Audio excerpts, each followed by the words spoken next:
Andai kan Gus Dur diberi kesempatan waktu itu untuk tapi ya karena sudah tarikan pentingan politik yang seperti itu, ya sudah. Akhirnya bahwa Gus Dur nggak terbukti korupsi ya nggak ada gunanya. Keputusan sudah diambil. Mas. Gitu. Kok mirip Mas? Kalau ada orang sampai diajak berpikir, ditunjukkan jalan, diajak baik-baikan, kok nggak mau? Padahal ini cara yang paling mudah. Apakah kita mau ngomong mereka kehilangan akal? Nanti dibilang nggak sopan. Kan nggak enak juga kita mau begitu. Gitu.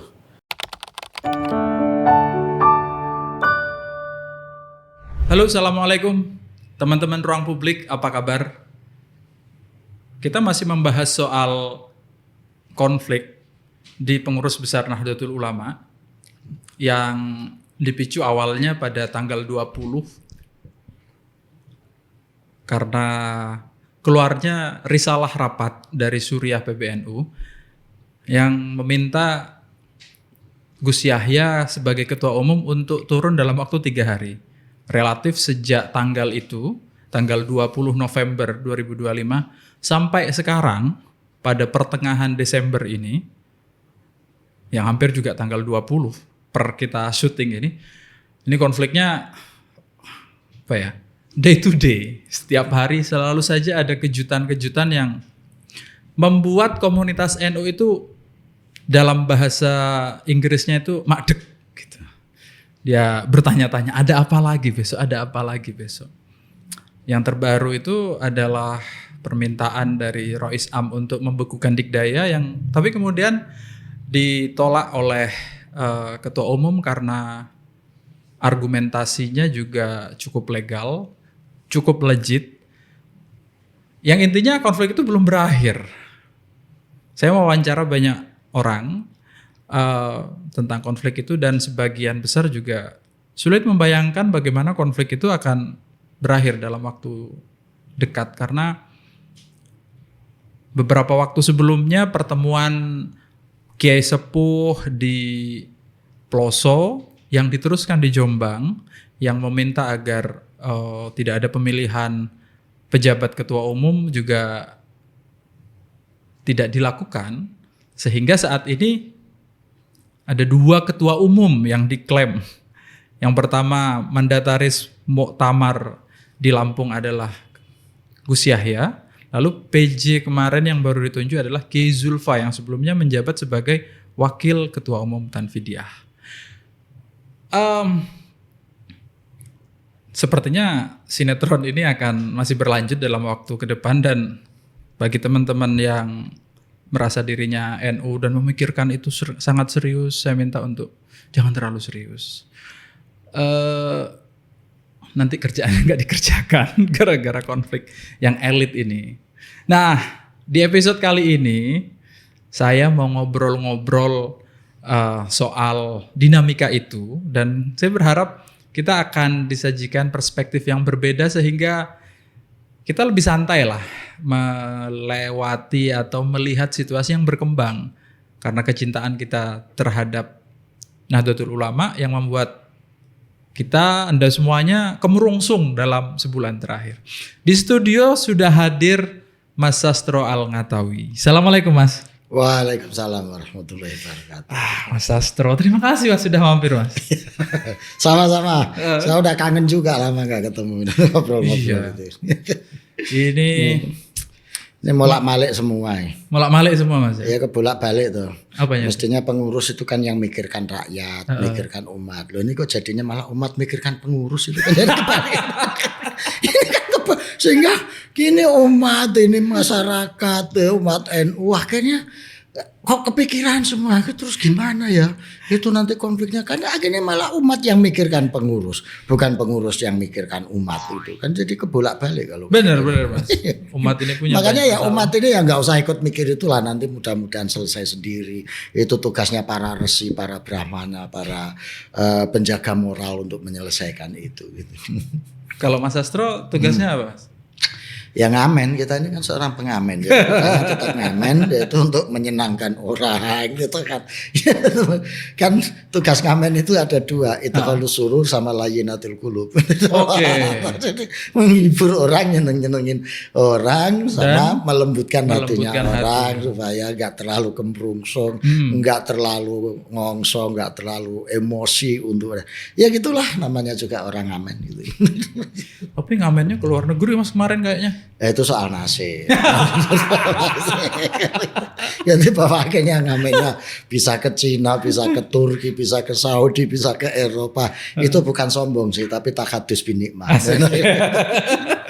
Baru kayak kiai. Baru kayak kiai. Yang saya suka dari Mas Sastro. Karena Mas Sastro itu saya perhatikan betul Mas. Sejak tanggal 20 itu. Saya memperhatikan timeline media sosialnya gitu. Berbeda dengan kebanyakan orang yang menyatakan posisinya strike forward. Mas Sastro menyampaikannya dengan kisah, dengan contoh, dengan ibroh gitu-gitu Mas.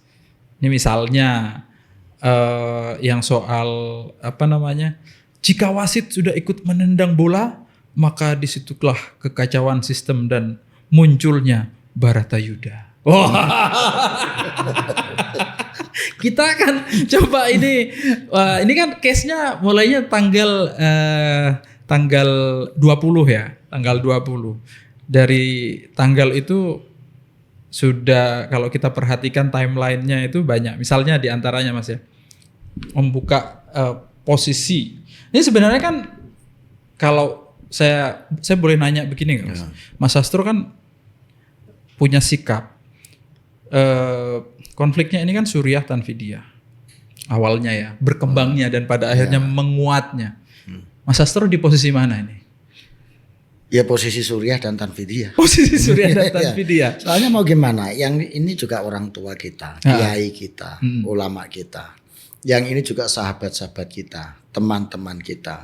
Dalam suasana yang seperti ini, maka sikap yang terbaik itu bukan membela kelompok, bukan membela person, bukan membela individu, tetapi karena NU ini organisasi moral, organisasi tradisi, organisasi etik, ya kita kembalikan pada moral, etik dan aturan yang berlaku di situ. Jadi itu yang kita harus duduk secara jelas, tegas dan kokoh di situ itu. Jadi bukan membela ini, membela itu, membenarkan ini, membenarkan itu, karena orang tua, teman, kiai, sahabat, semuanya ada di situ. Maka kita ya dudukkan ini kembali pada norma, nilai, ajaran-ajaran yang diajarkan oleh para ulama, para kiai sesuai dengan cita-cita, tradisi yang ada di NU itu. Itu yang mestinya menjadi pembelaan kita itu di sana. Dan Mas Sastro berdiri di situ ya? Mencoba berdiri di situ. Meskipun mungkin ya belum kokoh, belum kuat dan lain sebagainya. Tapi kan namanya orang mencoba. Gitu. Kalau saya bilang aku berdiri di situ kokoh, makomku iki opo? Kan gitu ya. Ya sudah kita mencoba aja di situ. Sebisa kita, semampu kita untuk itu. Gitu. Saya suka sekali dengan penggambaran itu, Mas. Iya, Mas. Karena satu sisi membuat kita menafsirkan kan. Ini apa ya gitu-gitu misalnya. Misalnya gini. Ini yang Mas Sastro tulis. Mendukung person dalam konflik itu tidak baik, lebih baik mendukung nilai dan aturan main. Nah, itu kan. Jadi seperti yang saya katakan tadi, kalau kita itu mendukung nilai, mendukung aturan main yang sudah disepakati, ya sudah. Kita nggak usah melihat ini si A, ini si B, ini kelompok mana, ini jabatannya apa. Tapi kalau kita menutup mata aja, berdiri di situ, ya sudah, kita nggak usah pilok-pilok kemana-mana. Saya pikir memang ada konsekuensinya, karena yang tidak diuntungkan merasa wah dia ada di blok sana, gitu. Yang merasa diuntungkan dia, wah dia berada di sini. Atau malah sebaliknya, yang di blok sana menganggap kita di blok sini, yang di blok sini menganggap kita di blok sana. Ya itu konsekuensinya ya nggak apa-apa, emang gua pikirin.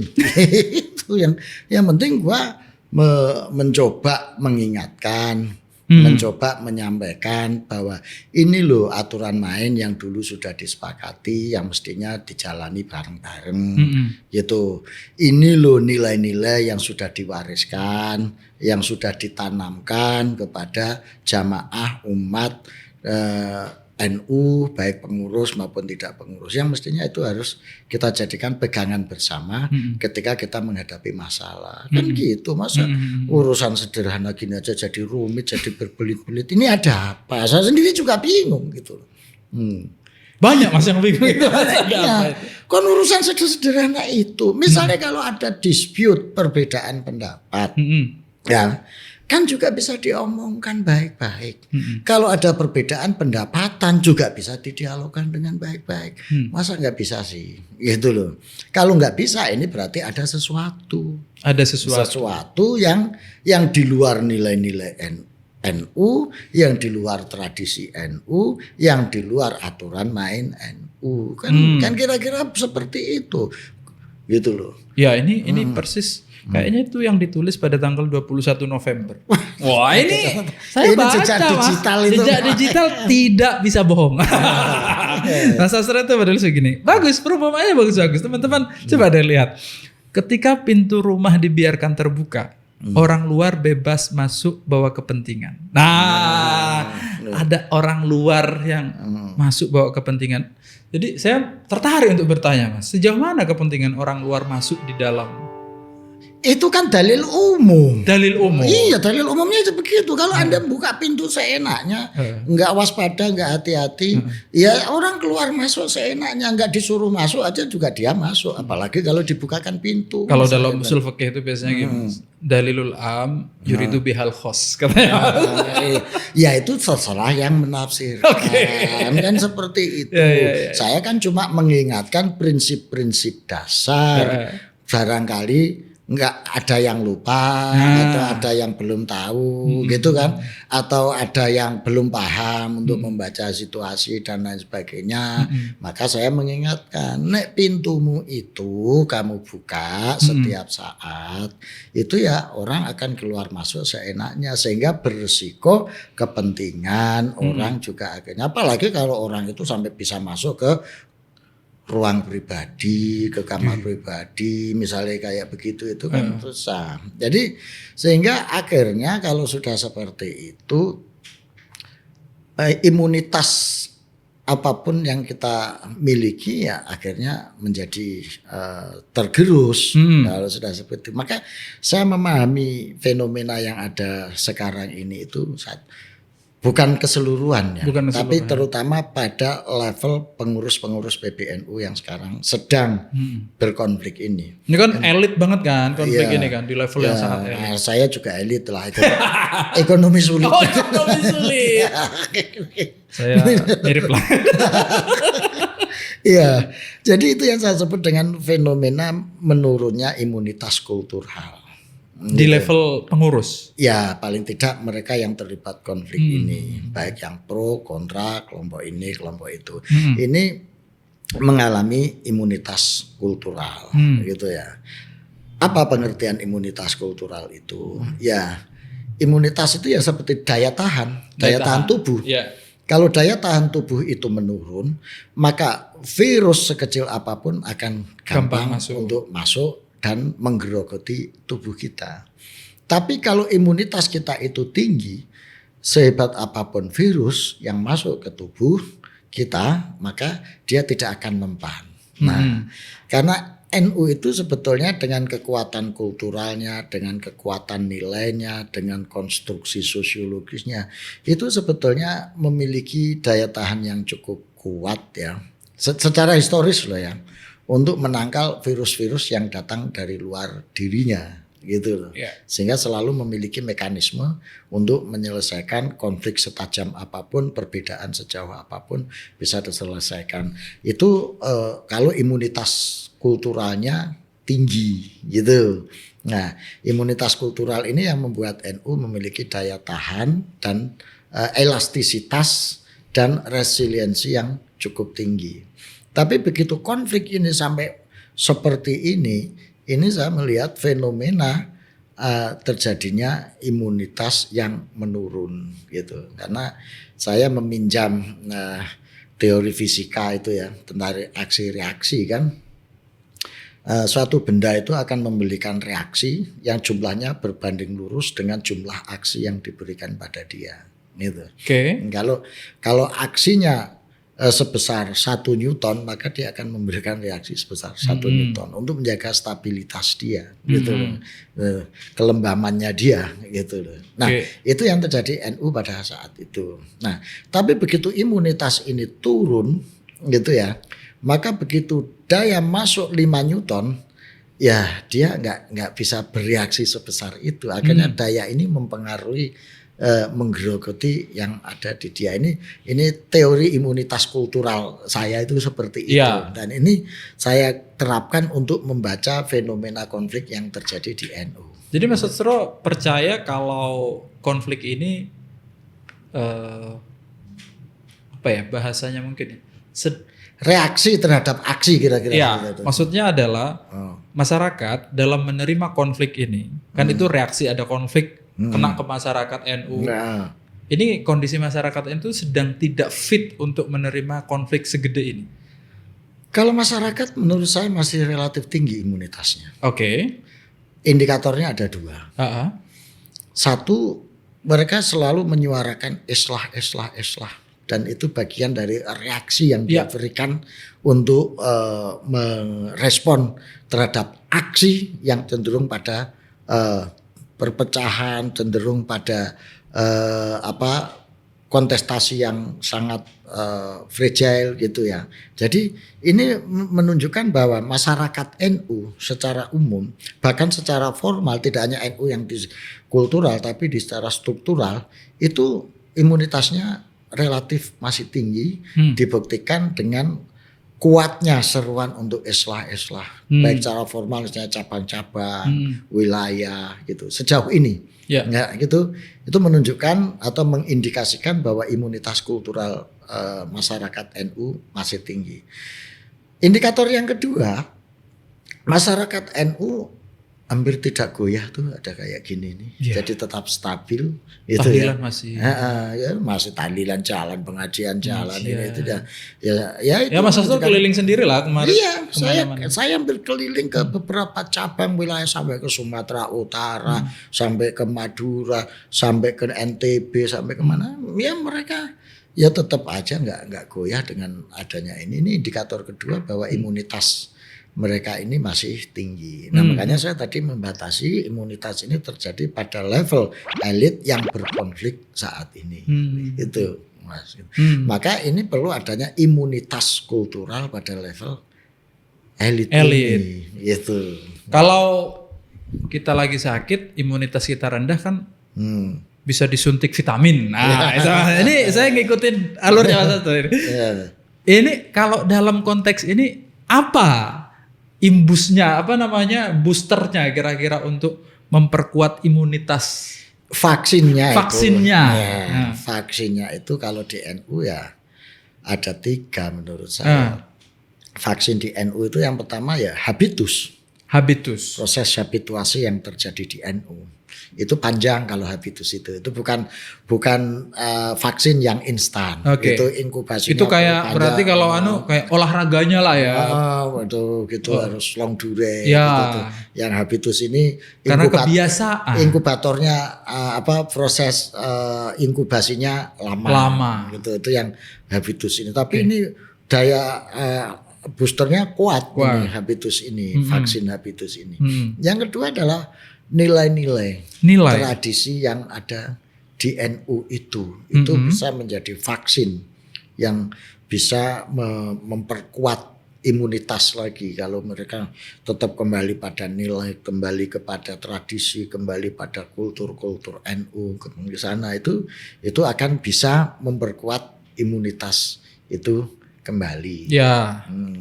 Yang ketiga ya ini faktornya vaksin yang paling tinggi ya niat, komitmen. Gitu Oke. kan. Niatnya komitmen ber-NU itu apa, niatnya apa, coba dilihat ulang lah, coba dipikir ulang, janjane opo to kok sampai mengorbankan begini. Muhasabah yang dalam. Nah, itu vaksin-vaksin yang bisa divaksinasikan kepada elit-elit NU gitu ya. Nah, vaksinatornya apa? Yang ngevaksin. Yang ngevaksin apa ya? Menurut saya ya kiai-kiai sepuh. Ya, kiai-kiai sepuh, kiai-kiai yang punya otoritas moral tinggi, kiai-kiai yang memiliki track record sangat kuat. Jadi itu yang secara moral tidak terlibat di dalam konflik ini, ya bisa berdiri secara jernih untuk mendudukkan masalah ini secara proporsional. Nah, itulah yang menjadi alat vaksinnya atau vaksinatornya untuk memvaksinasi pada elit-elit ini. Gitu. Nah, mungkin ada yang tanya lagi, kalau sudah nggak mempan divaksin gimana, Mas? Baru saya mau tanya. Tanya kayak gitu. Kalau sudah nggak mempan divaksin ya dilokalisir. Dilokalisir. Supaya orang-orang yang mengalami penurunan imunitas ini tidak mempengaruhi atau menggejala secara masif pada level yang lain gitu, nggak nulari lah, dilokalisir. Cara melokalisir ya konflik itu dilokalisir pada tingkat elit itu saja. Dilokalisasi gitu. Biar ini. Jangan lokalisasi lah, itu sudah dibubarin itu lokalisasi. Dilokalisir. Bahaya ini. Senengane kok lokalisasi. Iya. Menarik ini, perumpamaannya sangat menarik ya. Karena mengingat ini yang kemarin kan sudah tadi yang disebut Mas Astro, kalau dalam kenyataannya ini kan ada ulama yang sudah kumpul di Peloso dilanjut di Tebuireng, ya kan. Ini kan boosternya ya, tadi itu apa istilahnya ya, boosternya ya, bagian yang ngasih vitamin itu tadi. Tapi ternyata belum menyelesaikan. Akhirnya sekarang kan mesti dilokalisir.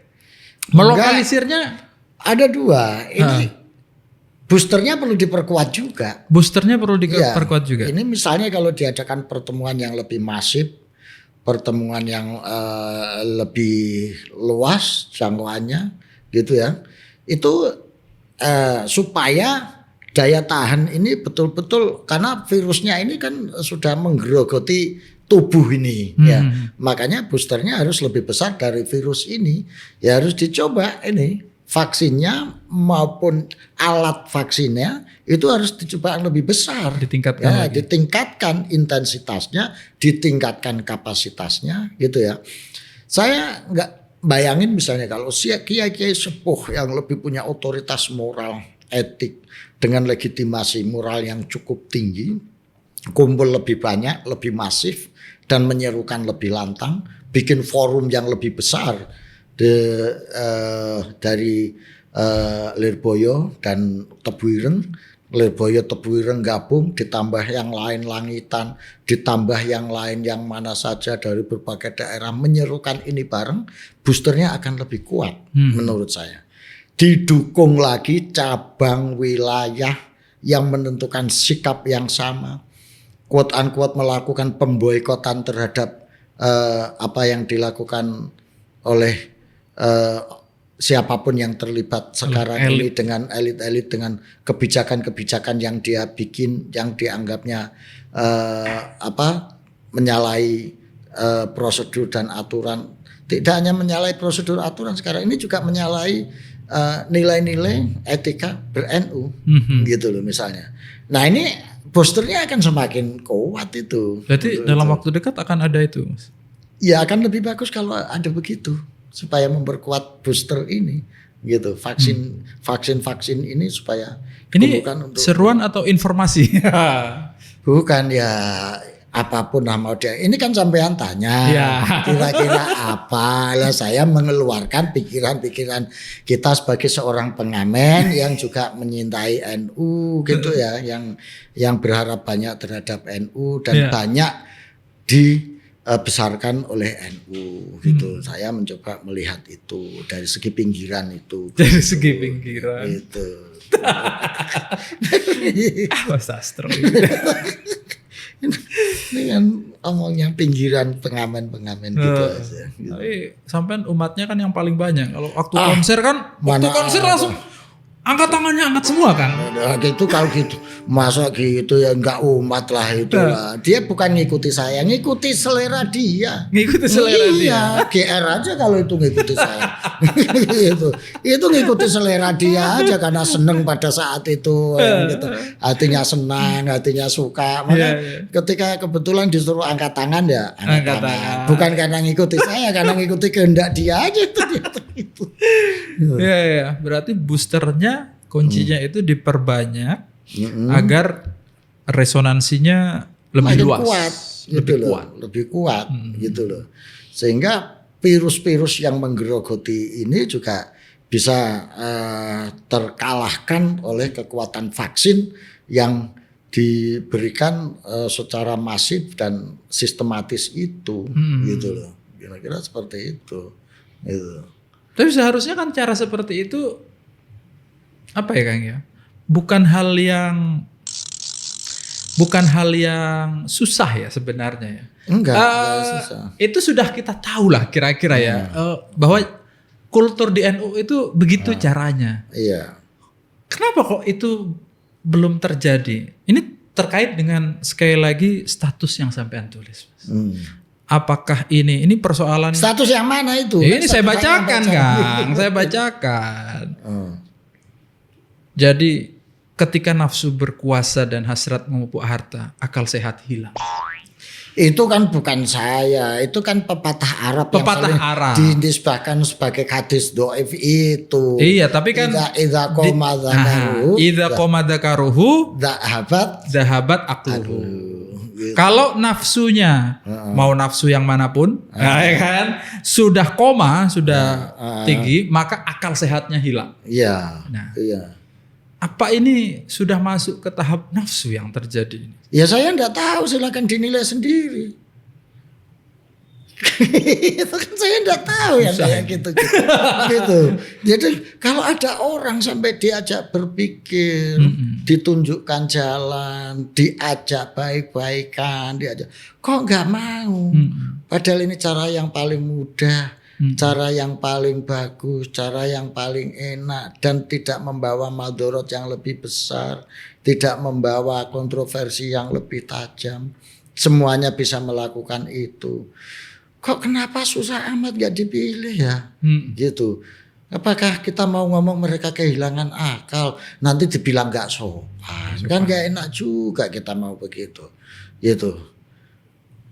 Gak sopan nanti kalau bilang begitu. Iya kan, gitu. jangan dibilang. Dipikirkan saja. Gitu. Dipikirkan saja. Itu Tapi nyatanya begitu terjadi. Iya. Terjadi. Apa ya begitu? Kok koyok-koyoknya begitu? Kok koyok wong kehilangan akal gitu loh. Kalau kehilangan akal apa syahwatnya naik ya? Kan akhirnya jadi begitu pertanyaan orang. Iya. Nanti kalau tanya begitu dibilang gak sopan, mencurigai orang. Padahal kita mau husnudzon. Gitu kan ya bingung juga kalau begitu kan. Biasanya tipikal orang begitu itu hanya lahir di dua posisi kan. Apa? Pertama, yang orang nggak bisa akal sehat itu saat orang jatuh cinta, ya kan? Iya. Jatuh cinta sudah, pokoknya itu aja. Yang lain sudahlah. Gitu. Iya. Yang kedua, itu pendukung capres biasanya kan. Zaman politik itu kan sudah nggak bisa dibilangin kan seorang itu. Lah, ini kok tiba-tiba nggak ada momen politik, nggak ada apa, nggak ada. Kok ada begini? Rasa-rasanya itu kayak ya berarti sedang jatuh cinta dia. Sedang jatuh cinta. Iya, gitu. Masa ya mau dibilang kayak anak kecil yang dapat mainan baru gitu kan ya gak sopan juga kalau mau dibilang gitu. Ini kan anak kecil dapat mainan baru gitu ya. Khawatir mainannya ini direbut, hilang, wes dikengkepi terus dikuandani. Mainanmu ini berat racun. Iku nambah kekepi terus kayak gitu bisa menusuk dirimu, bisa membuat kamu wes ora iso dielingne kayak gitu. Wong Kalau lagi anak kecil. lagi seneng-senengnya masih itu ada racunnya, itu ada durinya, ya lupa dia begitu itu gitu. Nah, kan kayak gitu itu. Ya nanti dinteni waras, dinteni sadarnya aja, dinteni tahunya aja gitu. Atau ya memang dipaksa untuk diambil mainan itu demi menyelamatkan dia. Iku nek bocah cilik. Kalau anak kecil gitu. Oh, ini kan gak sopan kalau gitu. Enggak kalau enggak. Kan kita enggak ngomongin siapa-siapa. Ini mengibaratkan kalau dalam kehidupan itu seperti itu. Dari Lul Am itu tadi. Iya, kan katanya kehidupan ini ayat kauniyah. Kan perlu dibaca juga ayat kauniyah supaya ayat kauliyahnya gathuk kan gitu. Iki pengamen loh ya yang ora usah dipercaya tenanan ya. Ini berat, ini berlindung di balik pengamen. Namanya berlindung di balik pengamen, tapi doktor, terus kemudian penulis aktif, opini-opininya masih ditulis aktif. Nggak bisa kita posisikan sebagai pengamen itu nggak bisa kan? Intelektual kan? Ya ginilah, seintelektualnya pengamen kan ya tetap begitu. Pasnya itu budayawan lah. Budayawan. Gitu. Nah, itu paling aman. Budayawan itu makopnya setingkat di atas orang gila, setingkat di bawah kiai gitu. Jadi kalau ini sidik apa berarti. Iya, kalau lagi belakang ya edane lagi kumat gitu. Nak rada penak ya ora usah dianggap kiai, tetap di makamnya di bawah kiai gitu. Nggih. Kang. Sampai kemarin itu nulis soal mengibaratkan kasus ini dengan saat Gus Dur. Ya, ada. Enggak, tulisannya itu gimana kok mengibaratkan kasus ini? Itu kasus panjang apa? Kan? Enggak, aku itu cuma cerita. Pengambilan keputusan. Aku itu cuma cerita gimana itu maksudnya? Bukan membandingkan dengan bukan kasus membandingkan, ini. Gitu tapi loh. Ada ibroh apa gitu ya waktu itu. Misalnya gini, ya saya itu teringat waktu itu saya ditulis itu tuh saya hanya ingat bulannya.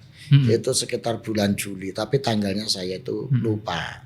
Waktu itu saya menghadap Gus Dur karena udah kangen, biasanya nak kangen ketika cuma guyon-guyon gitu ngadep di rumah di Jalan Irian waktu itu.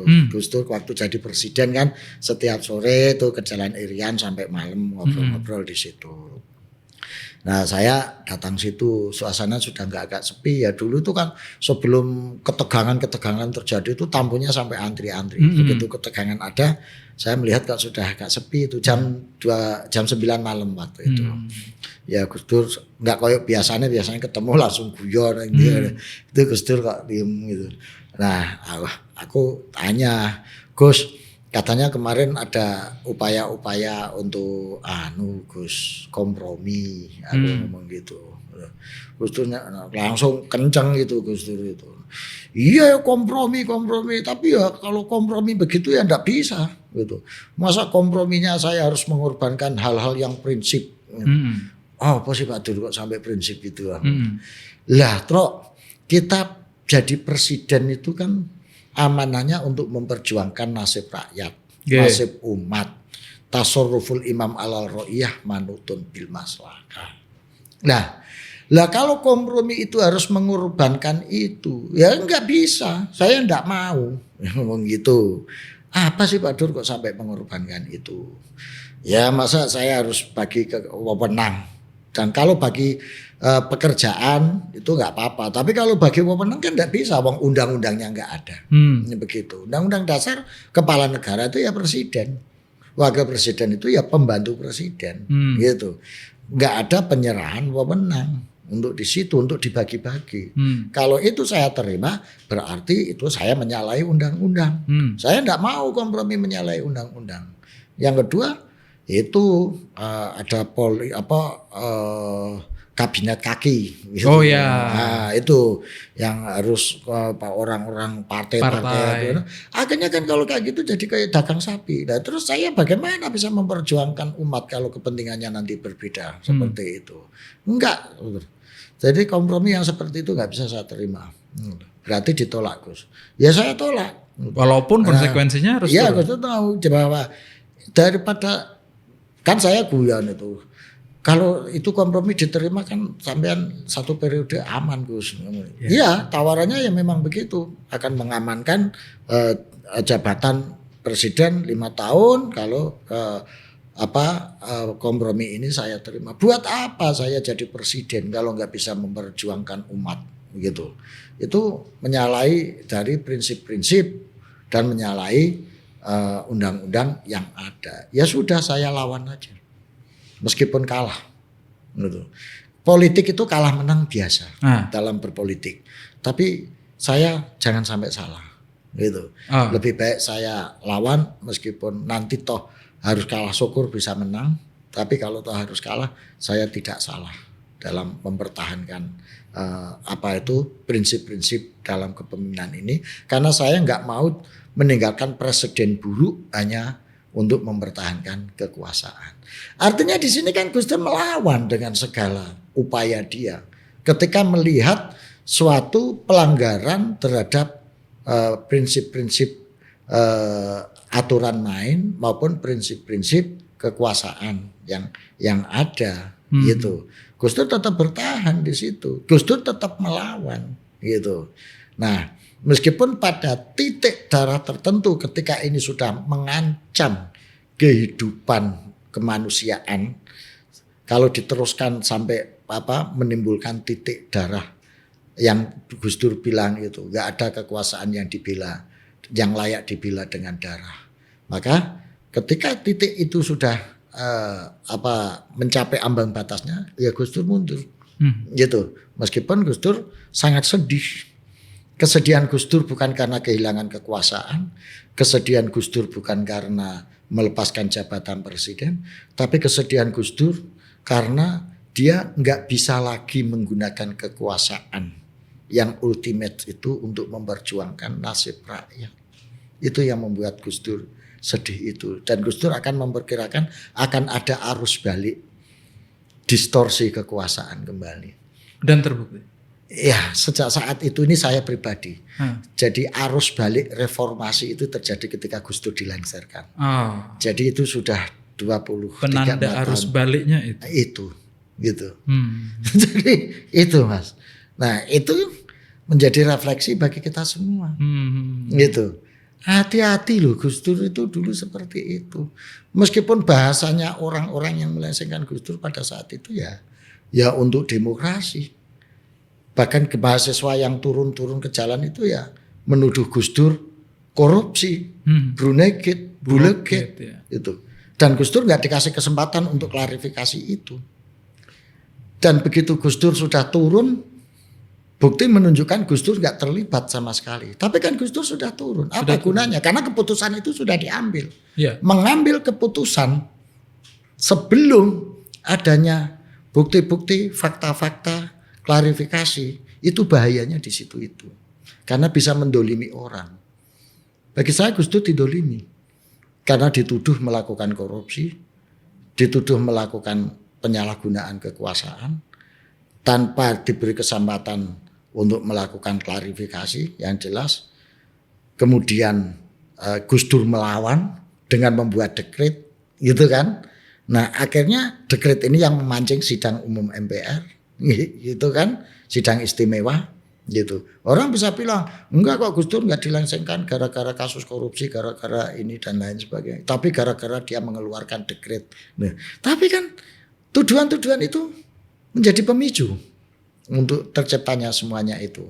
Dan Gus Dur nggak, andai kan Gus Dur diberi kesempatan waktu itu untuk, tapi ya karena sudah tarikan pentingan politik yang seperti itu, ya sudah. Akhirnya bahwa Gus Dur nggak terbukti korupsi ya nggak ada gunanya. Itu karena keputusan sudah diambil. Mas. Gitu. Kok mirip Mas? Lu enggak, aku cuma cerita saya kejadian kok dejavu sama kejadian lain, agak mix itu loh. Enggak, saya enggak mau bandingin. Kalau nanti bandingkan saya dituduh wah menggunakan Gus Dur untuk melegitimasi ini itu sama dengan saya merendahkan Gus Dur. Saya enggak mau merendahkan Gus Dur, untuk saya cuma cerita begitu. Saya cuma bilang kok agak mix di kepala saya. Saya nggak membandingkan dengan apapun, tapi agak ada mirip dengannya. Kita masa sudah diingatkan Parel Prayogo, ojo dibanding-banding. Ojo dibanding-banding. Tapi ya gimana? Kalau bercermin kan boleh untuk muhasabah gitu. Saya ikut sampean aja Mas. Kalau jangan dibanding-bandingkan, sesat nanti. Tapi gayeng begini Mas. Enggak, kalau kata Gus Dur itu ya beragama, urip, berorganisasi itu harus yang enak. Harus yang enak. Tapi jangan seenaknya. Jangan seenaknya. Nah, gitu. Kalau quote ini saya nggak tahu, harus minta konfirmasi ini benar kata Gus Dur atau enggak itu. Ada orang, ini sering saya pakai Mas. Iya. Ada orang datang cerita masalahnya, Gus curhat gini. Masalahmu, ada jalan keluarnya enggak katanya? Enggak ada Gus. Nah, enggak ada kok dipikirin. Terus ada yang lain datang lagi. Gus gimana masalah gini. Jalan keluarnya apa? Gini Gus. Ya sudah ada jalan keluarnya kok dipikirin teman-teman. Ya selalu ada way out. Itu benar. Okay. Kalau saya mendengar itu tahun 98. Pas saat Gus Dur open house bulan puasa. Nah, itu saya hampir setiap hari mendampingi, menemani dan mencatat. Dan itu tak rekam dalam kaset. Kasetnya saya masih pegang itu. Gitu. Ya itu gitu. Jadi kalau ada orang wah sudah ngempo. Kalau orang Jawa yang nempon di anu mawon niku kena tinten saged di enten jalan lur. Kula pun buntu nek Gus Poten. Lah barang buntu kok sampean pikir. Ya wis mikir liyane mawon. Ngoten nggih Gus. Iya wis jarene wae Gus. Kok rampung-rampung dhewe mikir liyane gitu. Lah ngono iki jane iso Gus. Carane ya wis iku jalan keluare alon-alon di tempuh sing sabar karena iki gitu. Jadi orang pulang itu ya dengan nyaman, enjoy, fun gitu. Ya ingat itu puasa tahun 98 itu. Jadi kalau ceritanya Gus Dur itu Gus Dur mempertahankan itu agar tidak ada presiden buruk setelahnya. Iya. Enggak ada presiden buruk. Dan jadi apa ya? Misalnya kayak dalil tentang kondisi darurat tumbikul mahdurat misalnya kayak gitu. Nah Gus Dur melihat ketika dia melawan itu belum dalam keadaan darurat. Oh waktu itu. Mungkin ya ini tafsiran saya. Yeah. Sehingga Gus Dur karena waktu itu belum ada gelombang orang yang Jakarta itu. Gelombang orang ke Jakarta belum terjadi yang sangat frontal. Sehingga Gus Dur akan melawan terus ya sampai melantik Kapolri, double Kapolri dan lain sebagainya. Itu kan bentuk-bentuk perlawanan sebetulnya. Ibaratnya sampai pada titik tertentu gitu. Sampai pada titik tertentu ya sudah Gus Dur akhirnya bahkan keluar dari istana pun Gus Dur tetap pakai prosedur misalnya harus ketua RT yang karena kan Gus Dur pikirnya sangat pikir jadi nggak sembarangan menetapkan kondisi darurat terus kemudian berarti boleh ambil keputusan ini sebelum jalan-jalan yang lain ditempuh aturan-aturan yang lain dijalankan terus kemudian menetapkan ini darurat itu Gus Dur nggak melakukan itu gitu. Bahkan menentukan ketika beliau mundur dari istana daruratnya ukurannya adalah ketika diindikasikan akan terjadi pertumpahan darah kalau itu diteruskan dan Gus Dur tetap bertahan. Gitu loh. Kalau Gus Dur tetap bertahan. Nah, di situ kan keluar kalimat yang fenomenal itu. Tidak ada jabatan yang perlu dipertahankan dengan darah. Asbabul wurudnya itu kalau boleh dikatakan apa itu begitu, bukan langsung ujung-ujung ya wes lah aku diperlakukan begini demi nggak mengeluarkan tetesan darah ya saya terima aja. Itu ada titik tertentu di mana itu menjadi batas akhir untuk melakukan itu. Gitu loh. Makanya ya Gus Dur sejauh mungkin untuk mempertahankan apa yang konsisten komitmen perjuangan yang beliau yakini, bagaimana kekuasaan ini untuk kemaslahatan umat, bagaimana aturan main ini harus dijaga dan ditegakkan, yang lawan Gus Dur gitu. Bukan titik darah yang berhabisan, tapi titik kekuasaan yang terakhir untuk Keluarkan dekret. Iya, keluarkan dekret itu. Gitu. Jadi Gus Dur kayaknya saat ngeluarin dekret itu, kalau dari tulisan sampean kemarin juga kan, itu sudah tahu kalau itu terakhir lah sudah ya. Pokoknya ngelawan terakhir. Tapi yang saya memori saya soal Gus Dur itu Mas, karena waktu itu kan masih 2001 itu masih di pondok, masih aliyah ya. Nak kan. 2001 98 itu waktu apa ninja itu 98 itu. 98 itu kan ninja. Ya itu di Banyuwangi. Itu saya baru masuk itu. 2001 waktu tiba-tiba apa namanya ribut, wayo bakar kantor Golkar. Ada apa sih? Ya. Ikut pokoknya. Jawa Timur itu terbakar. Iya Mas, saya dari pondok itu jalan kaki 7 kilo itu ke Gresik. Untuk Golkar waktu itu. Nah, tapi yang saya ingat itu adalah Gus Dur itu kan kontroversial ya. Sebagai seorang kiai dia punya keyakinan dilakukan. Lalu ada masa-masa Gus Dur itu dipanggil ke pesantren-pesantren untuk mengklarifikasi dan datang. Karena diberi forum. Nggak diberi forum pun juga Gus Dur datang karena memang suka silaturahim. Ya, tapi dia gentle mengklarifikasi. Iya. Itu peristiwa beberapa kali kan. Beberapa kali kayaknya. Iya. Yang saya ingat itu Ajinomoto yang memorial buat saya itu. Itu udah jadi presiden kan. Udah jadi presiden ya waktu itu. Tapi sebelumnya juga sering. Sebelumnya itu waktu salam, itu 89. Kasus Gus Dur dianggap mengganti salam itu. Padahal ya nggak mengganti. Yang selamat siang itu ya. Gus Dur cuma memperbolehkan itu. Kalau mengganti kan total gitu. Jadi memperbolehkan itu. Terus kemudian ke Israel juga menimbulkan kontroversi. Israel juga. Tapi itu fair, gentle ya. Misalnya ketika proses tabayun klarifikasi itu dilakukan di Cirebon. Itu kan tak tulis juga itu di situ itu gitu. Itu fair itu. Terus tuduhan-tuduhan itu juga dijawab. Mungkin ada yang jawab, wah itu kan cuma narasi. Jadi itu kan cuma pemikiran sehingga bisa diadu, bukan tindakan. Lah yang tindakan juga ada. Gus Dur ketika menjadi mengesahkan membuka acara festival puisi Yesus Kristus misalnya, nah itu kan tindakan juga. Itu tindakan. Gus Dur jadi ketua DKJ. Dewan Kesenian Jakarta sehingga dianggap kiai ketoprak gitu kan.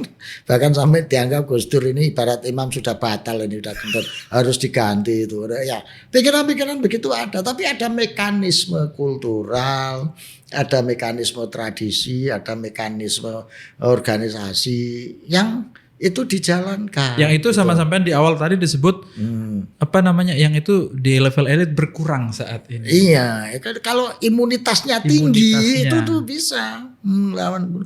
Apa dikira saat itu nggak ada kepentingan luar yang meresonansi itu? Ya ada. Memang ada, tetap ada gitu. Bukan ini teori konspirasi, itu sudah menjadi rahasia umum. Bagaimana Orde Baru memperlakukan itu. Kan, yang paling kelihatan kan yang Cipasung kan. Misalnya kayak begitu gitu. Itu sudah jadi rahasia umum. Adanya resonansi atau virus-virus luar yang masuk gitu ya. Jadi begitu Bapak Rojali. Jadi kalau ini saya mencoba ini Mas ya, kalau dari sejarahnya itu juga banyak kepentingan umum, kepentingan luar masuk di NU sampai pada tahap misalnya mau menghalangi Gus Dur kembali menjadi ketua umum di Cipasung, terus mungkin ada momentum yang lain yang saya tidak tahu. Di momen ini ada nggak Mas ya? Di konflik inilah misalnya ya itu karena apa ya kataku, kalau saya kan baru di NU ya, baru di NU, lebih lama sampean lebih lama yang lebih senior. Karena momentumnya sekarang nggak ada maksudnya. Kalau jelang pilpres, Iya ya. jelang apa gitu masuk akal gitu loh. Akal, iya. Kepentingan itu masuk. Nah sekarang ini apa ya kata? Ya saya enggak tahu kepentingan apa ya. Tapi ya kalau teorinya Bourdieu kapital itu kan ada 4. Oke. Ada social capital, ada cultural capital, ada symbolic capital, ada ekonomi capital. Oke. Mungkin tidak ada kepentingan politik. Oke. Tapi ada pertarungan antar kapital yang sekarang ini sedang bermain. Gitu mungkin. NU memiliki social capital yang sangat luar biasa.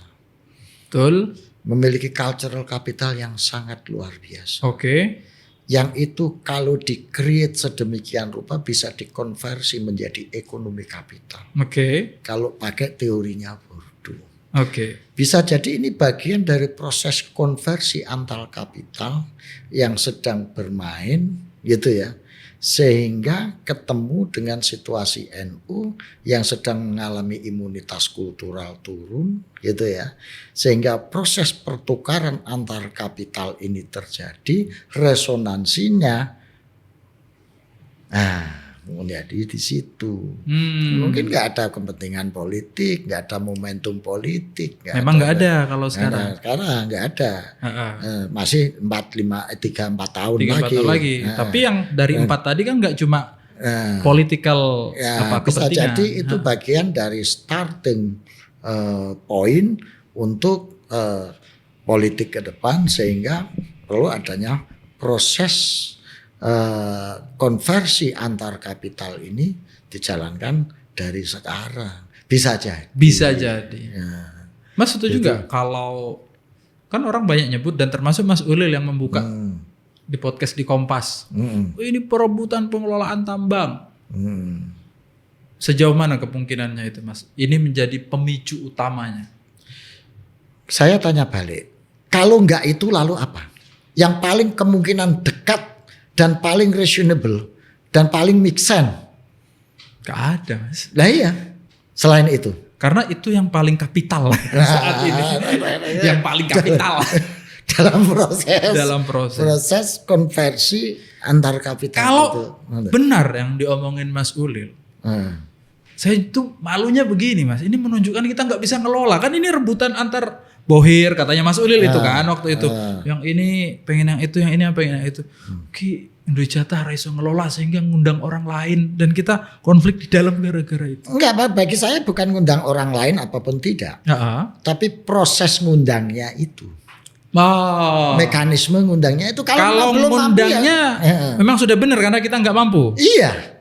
Yang nggak benar adalah proses ngundangnya itu seperti apa? Mekanismenya seperti apa? Terbuka enggak? Transparan enggak? Harusnya mesti bidding gitu-gitu. Ya, apa istilahnya? Saya nggak ngerti lah yang kayak gitu. Istilahnya terbuka. Tapi artinya kalau memang itu menjadi pemicunya, artinya kan ada proses yang sehat ya. Yang nggak sehat sehingga menimbulkan seperti ini. Kalau prosesnya sehat, prosesnya terbuka, baik, bisa di accountable semua orang dan lain sebagainya. Itu kan nggak terjadi seperti ini. Sampai ada akuntan publik yang mundur, ada isu pempelintiran hasil audit. Nah itu gimana? Makanya saya kan kalau orang itu nggak mau dituduh berak ya jangan sembunyi di WC, gitu ya. Karena orang itu kalau diem di WC, mau baca surat cinta, mau lagi nerima telepon pacar, itu orang akan mengasumsikan dia lagi buang hajat. Oh gitu. Itu maksudnya statusnya itu Mas. Baru paham saya Mas. Iya gitu loh. Gitu. Ya terbuka aja apalagi di dalam WC pintunya ditutup. Semua orang nggak bisa lihat gitu.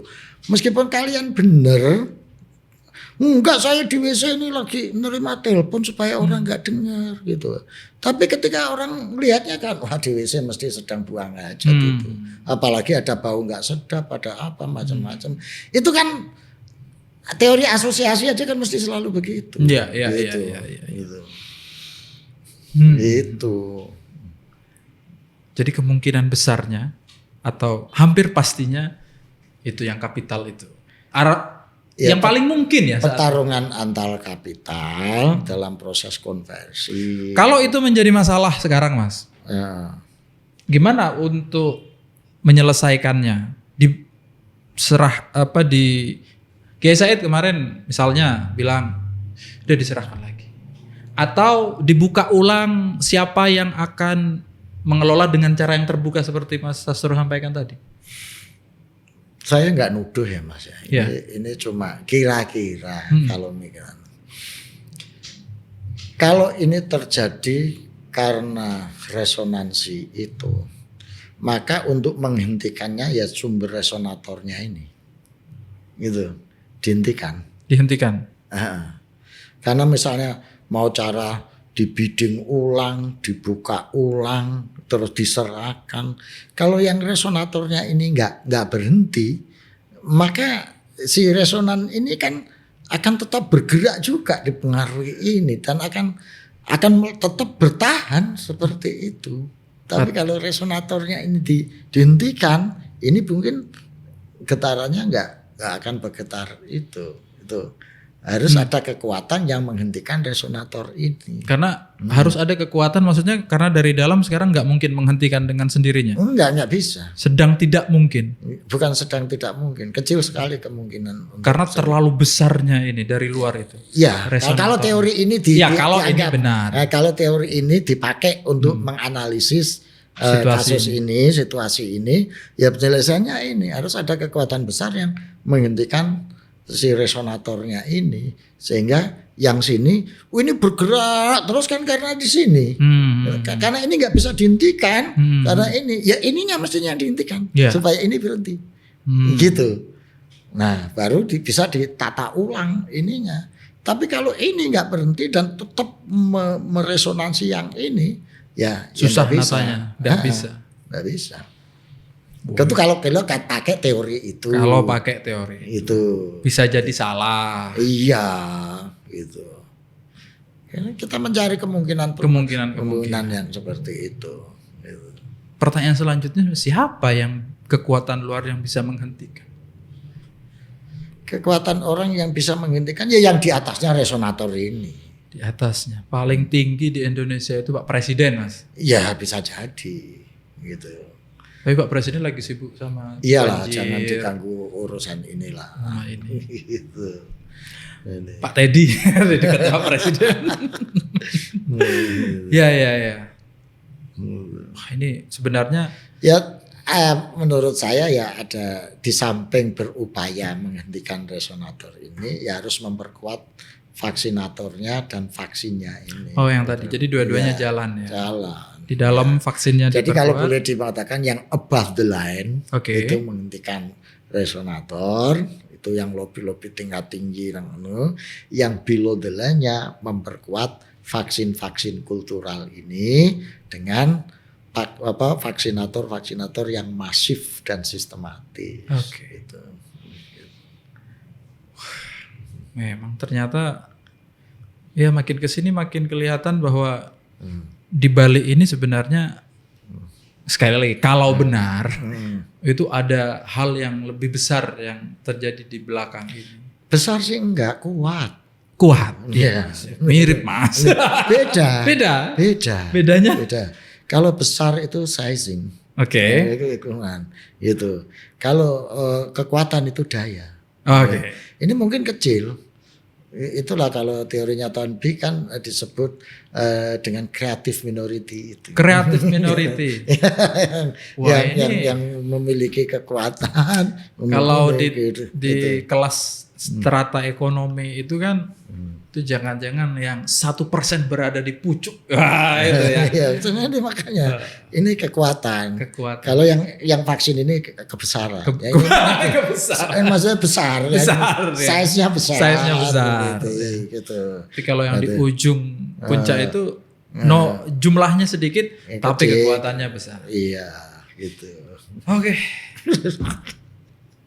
Tapi cerita ini mungkin karena teman-teman NU itu masih sampai sekarang bertanya-tanya ini teman-teman masih mengumpulkan informasi brick by brick satu persatu. Kayak puzzle gitu kan. Kayak puzzle. Meskipun mereka punya dugaan atau punya perasaan ini, tapi dan dengan postulat-postulat, fakta-fakta yang ada, peristiwa-peristiwa yang mencoba dirangkai itu. Nah kalau nggak ketemu mau sakit kepala sendiri tuh Mas. Hah? Kalau nggak ketemu sakit mikir aduh ada apa. Halang ngapain kok kita disibukkan begitu itu. Ya kasihan. Kalau nggak. Makanya ya umat ini kan mestinya dipikirkan oleh pengurus, jangan kita yang mikirkan pengurus lah. Kok kita ini jadi sibuk mikirkan pengurus, ini kan kebalik-balik. Oke, siap. Mas Sastro matur nuwun sekali lagi atas kehadirannya. Teman-teman, obrolan kita demikian tadi. Kita mulai dari bagaimana POV-nya Mas Sastro ngelihat situasi yang berkembang. Kita mulai dari apa yang dituliskan di sosial media, kita masuk sedikit banyak dan mungkin ini melengkapi informasi yang tengah berceceran sehingga kita bisa membaca lebih utuh apa yang sedang terjadi. Kemampuan kita memahami persoalan dengan lebih menyeluruh barangkali akan membantu kita untuk menentukan sikap secara lebih tenang.